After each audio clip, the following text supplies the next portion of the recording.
আজকে যে ঘটনাটা ঘটল অত্যন্ত দুঃখজনক, মর্মান্তিক এবং ভাষায় প্রকাশ করার মতো না।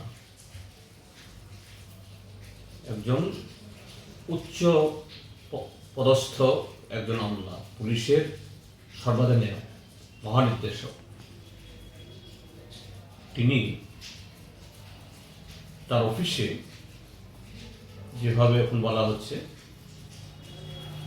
আত্মহত্যা করেছে, অস্বাভাবিক মৃত্যু। ত্রিপুরা রাজ্যের ইতিহাসে এরকম দ্বিতীয় কোনো ঘটনা নেই।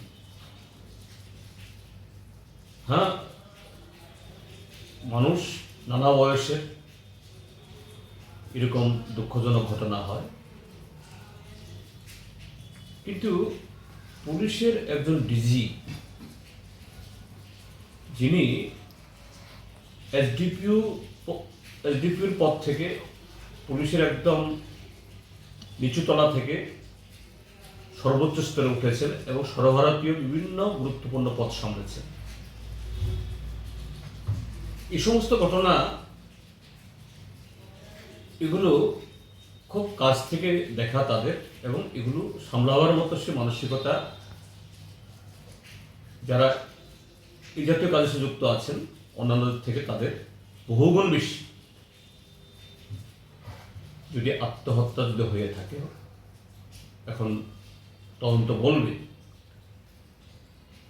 হয়েও থাকে, কোন পরিস্থিতি তাকে এরকম একটা চরম সিদ্ধান্ত নিতে বাধ্য করবে, এটাই হলো এখন মূল প্রশ্ন। এবং এই যে ঘটনাটা, দুঃখজনক ঘটনাটা হলো, এর সাথে গত 8.5 বছর ধরে ত্রিপুরা রাজ্যের মধ্যে যে অস্বাভাবিক পরিস্থিতি চলছে, এটা তার বাইরে না। গত 8.5 বছর ধরে এই রাজ্যে মানুষের গণতান্ত্রিক অধিকার লুণ্ঠিত, সাংবিধানিক অধিকার অস্বীকৃত, আইনের শাসন নেই, এবং তার শিকার শুধু রাজনৈতিক দলগুলো না, সাধারণ মানুষ থেকে শুরু করে প্রশাসনের পদস্থ আমলারাও। সেখানে সিভিল অফিসার, ইউনিফর্ম অফিসার কেউ বাদ যায়নি, নির্বিচারে। এখন অন্যদের উপরে যখন এরকম আক্রমণ আসে, তারা যেভাবে হোক তার এক্সপ্রেশন, অর্থাৎ তার প্রতিফলন ঘটাবার সুযোগ পান, অনেকে পান না। কিন্তু যারা এই শৃঙ্খলার মধ্যে যারা আছেন, তাদের পক্ষে সেভাবে এটা প্রকাশ করা কঠিন। এবং কারা এই জাতীয় পরিস্থিতির শিকার হচ্ছেন? সৎ, দক্ষ, অন্যায়ের কাছে যারা মাথা নত করেন না, তারাই। এটা আইএএস, আইপিএস থেকে একেবারে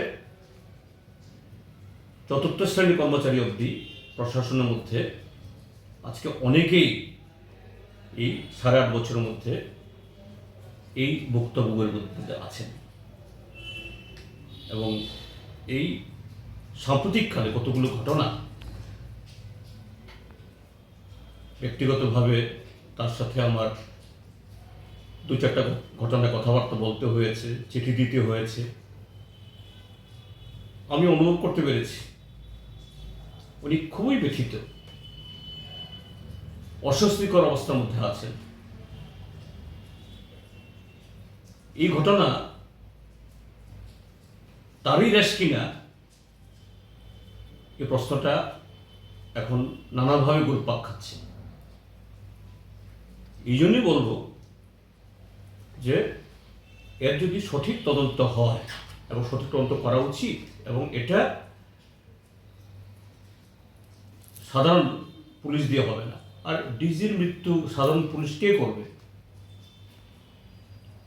সিবিআই দিয়েও হবে না, কারণ সিবিআইও এখন আর আমাদের দেশে বিশ্বাসযোগ্য না। এটা শাসক দলের হাতিয়ারে পরিণত হয়েছে তাদের রাজনৈতিক স্বার্থ সিদ্ধি করার জন্য। এই জন্য আমরা ইতিমধ্যে দাবি তুলেছি যে বিচার বিভাগীয় তদন্ত হোক। এখানে আমাদের ত্রিপুরা হাইকোর্টের সিটিং জাজ এবং তার মধ্যে যদি চিফ জাস্টিস হয়, নিশ্চয়ই এটা তো আর রাজ্য সরকার সে নির্দেশিকা দিতে পারবে না, কারণ তাদের অনুরোধ করতে হবে।